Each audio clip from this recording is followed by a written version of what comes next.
Hey, I'm John Cannell, and today on Preppy Kitchen, we're gonna make some delicious and easy gnocchi. So let's get started. First off, you want about a pound of potatoes. That could be 2 giant ones like I have, or 3 medium ones. It's best to weigh out the final amount of potato because the proportions are kind of important for this recipe. I love making gnocchi in part because it's so versatile. If you had this with a little bit of brown butter, fried sage, and some parm, delicious. But you could have this in basically any sauce and it'll be light and fluffy on the inside and so satisfying. I also think it's faster and easier than making pasta at home. That's fairly simple. This is even easier. Chop your potatoes into roughly 1-inch sized pieces. You just want them to cook quickly and evenly, so make sure that you don't have tiny pieces mixed in with some giant ones. As you go, just pop that into a pot and we're gonna measure out 16 ounces or a pound. We're gonna cover these with cold water and have about 1 inch of extra water on top.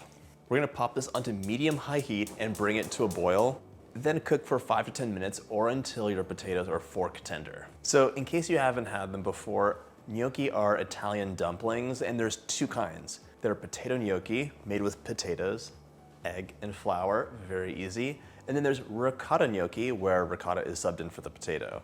Both are delicious. The potato ones are gonna be a bit denser, which I find pleasing, and it really helps make this a hearty meal. And the ricotta ones are on the lighter side. They're springier and a little bit creamier on the inside. If you'd like a video showing you how to make ricotta gnocchi, let me know in the comments. I would be happy to do that. They are also quite delicious and super quick and easy. In the meantime, just keep an eye on your potatoes. We want to make sure they're fork tender and not overcooked because then they'll be waterlogged. Once your potatoes are fork tender, it's time to drain them. These are hot and steamy. We're gonna let them cool for about 10 minutes. And if you like my videos, go ahead and hit that subscribe button. There's 2 new recipes every single week and always something delicious on the horizon. After 10 minutes of cool time, we're gonna press this through either a sieve or a ricer. You really want no lumps in this. It should be very finely sieved. Now we're gonna push this through. This is one of those recipes that really makes you think, what was Italian cuisine like before the Americas were discovered? The tomatoes, American. Potatoes, American. Noodles, Asian. If you look at ancient Roman cuisine, for me it's a big no thanks. There's a lot of fermented fish sauces happening. Just not for me. If you're serving more people or want to make some more for later, this is a really easy recipe to double. You can make half or none of these now and freeze the rest for later. So go ahead and we'll shape our gnocchi, lay them on a baking sheet, freeze them, and then transfer them to a freezer bag, and they're good for up to 3 months. You're gonna boil them like normal and just add an extra minute of boil time. Remove all that sieved potato.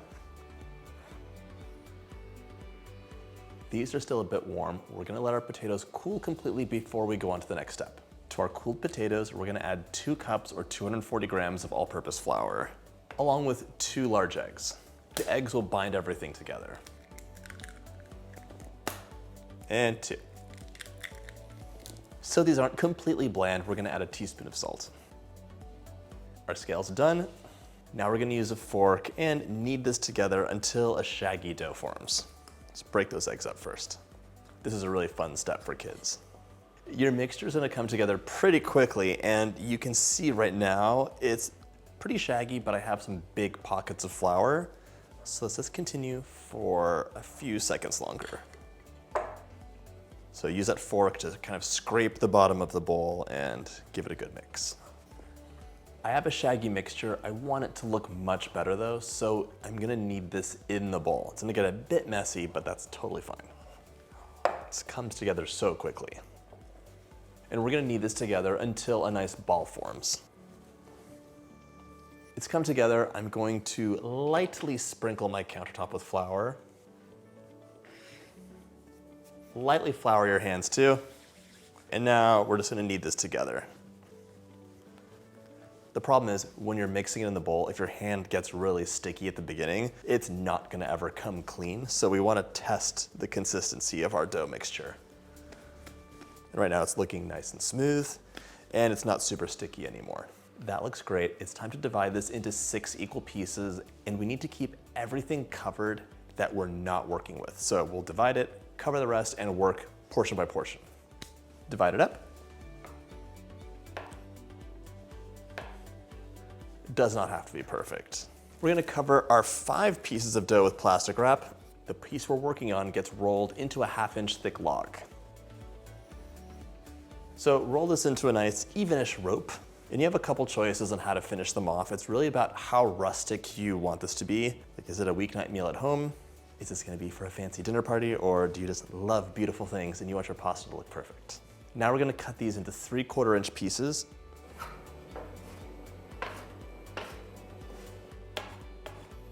If you're using a gnocchi board, just give it a nice flouring first, tap off the excess. So my gnocchi are actually fairly sticky still, and that's to be expected. We can give them a light dusting in flour, and then just use your thumb to gently pull them down, and you'll create this ridged shell-shaped pattern.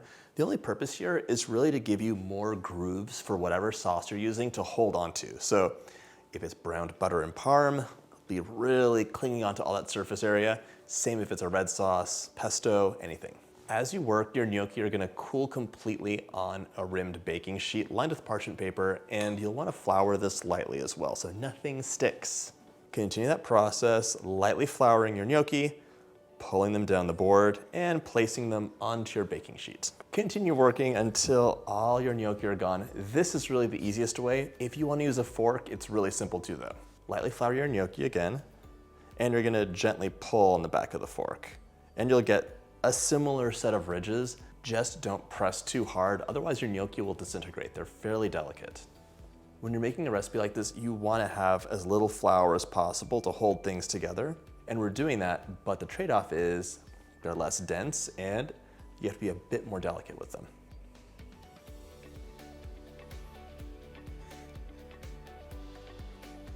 I'm gonna continue this off camera for the rest of my gnocchi. You can use extra hands in the kitchen to help you out. If you only have one of these, someone could use a fork, or you could even have one just on a lightly floured countertop, and you'd use your thumb to kind of pull it into this kind of shell shape.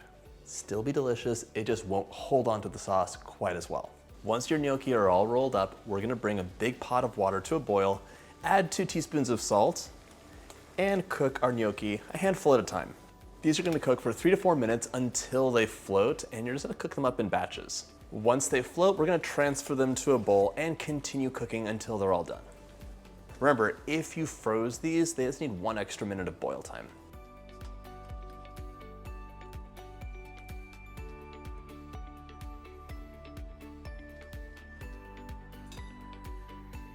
And remember, you could finish this off with a red sauce, a pesto. It could have some roasted root vegetables. The world is your oyster here. This is beyond versatile, so make your favorites and try these gnocchi in them. My gnocchi are all cooked, so I'm just gonna finish them off in the easiest, most delicious sauce. A healthy bit of browned butter. We're gonna add our gnocchi in. Give those a good toss.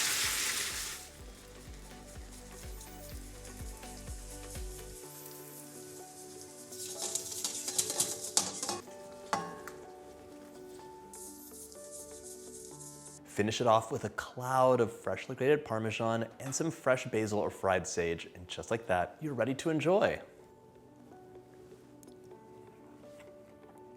The gnocchi are substantial, but delicate and soft, and they are so delicious with that simple brown butter sauce. And if you like my videos, hit that subscribe button and check out my comfort food playlist.